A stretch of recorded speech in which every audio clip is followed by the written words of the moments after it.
और रूस के विनाशकारी हथियारों की लिस्ट काफी लंबी है और यही वजह है कि नेटो रूस को सबसे बड़ा चैलेंज मानता है। रूस के पास जमीन से लेकर आकाश तक और समंदर से लेकर अंतरिक्ष तक तबाही मचाने वाले कई ऐसे हथियार हैं जिनका रिमोट पुतिन के हाथ में रहता है। और ये हथियार अगर एक बार फायर हो गए तो ना तो इनसे बचा जा सकता है और ना ही इन्हें रोका ही जा सकता है। अंतरिक्ष से पाताल तक तबाही मचाने वाले पुतिन के कुछ और टॉप सीक्रेट हथियारों की इनसाइड स्टोरी डिटेल में देखिए हमारी अगली रिपोर्ट में। नाटो भले 30 देशों की सम्मिलित शक्ति है, लेकिन इस एकजुट सेना को एक अकेले रूस से डर लगता है। वजह है रूस के वो प्रलयंकारी हथियार जिनका किसी सुपर पावर के पास ना तो जवाब है, ना तोड़ और ना ही उनसे जान बचाने का कोई उपाय। ऐसा ही एक हथियार है रूस का under water nuclear drone Poseidon. नीले पानी के नीचे सबमरीन के मामले में रूस का कोई भी मुकाबला देश नहीं कर सकता है और तकनीक और डिजाइन के मामले में रूस कहीं आगे है। और ऐसे में चाहे अमेरिका की बात करो, नेटो की बात करो या फिर यूरोपियन यूनियन देशों की बात करें, कुल मिलाकर अगर ताकत के मामले में बात आ जाती है तो रूस सबमरीन के मामले में सबसे आगे निकलकर सामने आ जाता है। और सबसे बड़ी परमाणु पनडुब्बी जो शक्तिशाली पनडुब्बियों में से एक है वो है बेलगोरोद जो रूस के पास है। और इसी बेलगोरोद में समंदर के नीचे तैनात है सबसे विध्वंसक हथियार रूस का, जिसे पोसाइडन के नाम से जाना जाता है। नाटो को इस वक्त सबसे ज्यादा डर है बेलारोद पर तैनात रूस के इसी under water nuclear drone Poseidon से। पोसाइडन समुद्री तूफानों, भूकंप और सुनामी के यूनानी देवता का नाम है। रूस ने अपने सबसे खतरनाक अंडर वाटर हथियार का नाम पोसाइडन इसलिए रखा है क्योंकि ये हथियार भी समुद्री तूफान, भयानक भूकंप और महाविनाशक रेडियो एक्टिव सुनामी ला सकता है। रूस के इस हथियार का खौफ ऐसा है कि अमेरिका ने अपने एक सैटेलाइट को इसी काम पर लगा रखा है कि वो रूसी सबमरीन बेलगोरोद पर 24 घंटे नजर रख सके।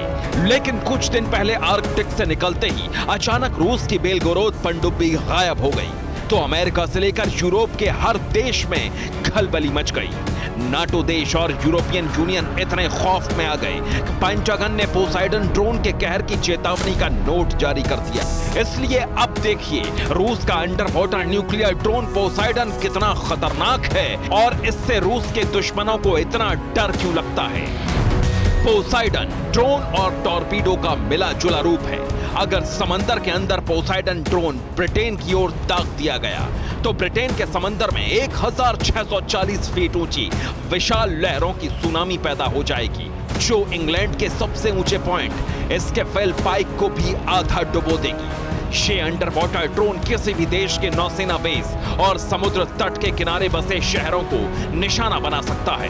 पोसाइडन दुनिया के किसी भी डिफेंस सिस्टम को तबाह करने में सक्षम है। ये 65 फीट लंबे ट्यूब से बना हुआ है जिसका व्यास करीब 6 फीट का है।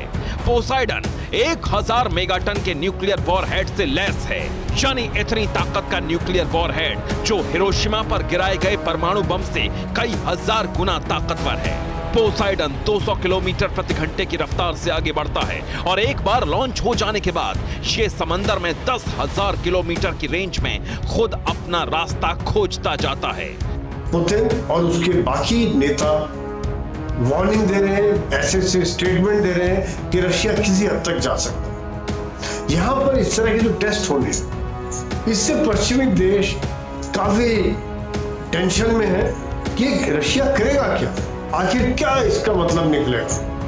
क्या वो न्यूक्लियर हमला करेगा या केमिकल हमला करेगा या क्या पश्चिमी देश इसके निशाने पर होंगे। यानी रूस जब चाहे पानी के अंदर से न्यूक्लियर सुनामी पैदा करके यूरोप के दुश्मन देशों को डुबो सकता है।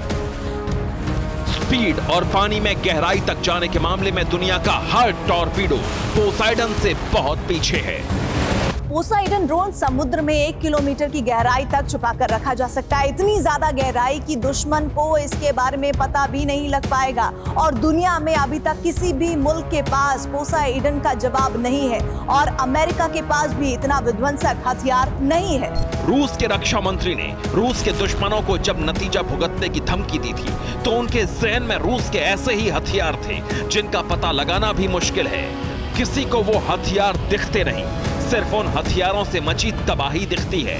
लेकिन रूस के पास पोसाइडन से आगे के भी ऐसे हथियार हैं जिनसे बचना नामुमकिन है। रूस ने ऐसे ही एक इंटरकॉन्टिनेंटल हाइपरसोनिक मिसाइल सिस्टम को ओरेनबर्ग रीजन में तैनात किया है। नाम है avant-garde intercontinental hypersonic missile system.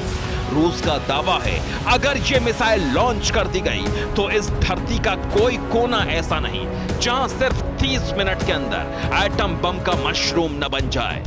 Avant-garde intercontinental hypersonic missile मौजूदा वक्त में दुनिया की सबसे तेज, सबसे ज्यादा रेंज वाली और सबसे घातक मिसाइल है। एवनगार्ड हाइपरसोनिक मिसाइल की स्पीड आवाज की गति से 27 गुना ज्यादा है। एवनगार्ड की रफ्तार 33,000 प्रति किलोमीटर से भी ज्यादा है। हमारी धरती की कुल चौड़ाई सिर्फ 12,756 किलोमीटर ही है। यानी एवनगार्ड हाइपरसोनिक मिसाइल दुनिया के किसी भी कोने में ज्यादा से ज्यादा आधे घंटे में पहुंचकर टारगेट हिट कर सकती है। एवनगार्ड रूस की भारी भरकम मिसाइल है। इसका वजन 2000 किलो से ज्यादा है। सबसे खास बात यह कि ठंडे इलाकों से लॉन्च करने के बाद एवनगार्ड मिसाइल की स्पीड और बढ़ जाती है। अगर लॉन्चिंग के वक्त तापमान 20 डिग्री है, हवा में नमी नहीं है, तो एवनगार्ड मिसाइल लॉन्च होते ही 10 किलोमीटर की दूरी सिर्फ 1 सेकंड में पार कर सकती है। रूस के राष्ट्रपति व्लादिमीर पुतिन ने साल 2018 में एवनगार्ड मिसाइल को अजेय कहा था, क्योंकि दुनिया का कोई भी एंटी मिसाइल सिस्टम इस स्पीड वाली मिसाइल का न तो पता लगा सकता है और न ही उसे हवा में हिट किया जा सकता है। एवनगार्ड जैसी मिसाइल बनाना अभी अमेरिका और चीन के लिए भी सपने जैसा ही है, लेकिन रूस के पास ऐसी एक नहीं बल्कि 3 हाइपरसोनिक मिसाइलें हैं। एवनगार्ड के बारे में आप जान गए, अब आपको बताते हैं एक और विध्वंसक मिसाइल के बारे में। इसी साल मार्च के महीने में रूस ने यूक्रेन पर अपनी दूसरी हाइपरसोनिक मिसाइल किंझाल से हमला किया था। किंझाल मिसाइल का कहर देखकर अमेरिका इतना डर गया कि उसने अपने दो मिसाइल ट्रैकिंग सैटेलाइट्स इसी काम के लिए अंतरिक्ष में लॉन्च कर दिए। रूस की हाइपरसोनिक मिसाइलों के अड्डों का पता लगाने वाले इस मिशन को अमेरिकी स्पेस फोर्स ने USSF 12 नाम दिया है। एवनगार्ड और किंझाल मिसाइल की तरह रूस ने कुछ दिन पहले अपनी हाइपरसोनिक क्रूज मिसाइल ज़िरकॉन का भी सफल टेस्ट किया। एक साथ 10 एटम बम ले जाने में सक्षम ज़िरकॉन मिसाइल ने व्हाइट सी में 1000 किलोमीटर दूर टारगेट को बिल्कुल डॉट एक्यूरेसी के साथ हिट कर दिया। ज़िरकॉन हाइपरसोनिक क्रूज मिसाइल की ऑपरेशन रेंज 1000 किलोमीटर है और ये 1 सेकंड में 3.1 किलोमीटर की दूरी तय करती है।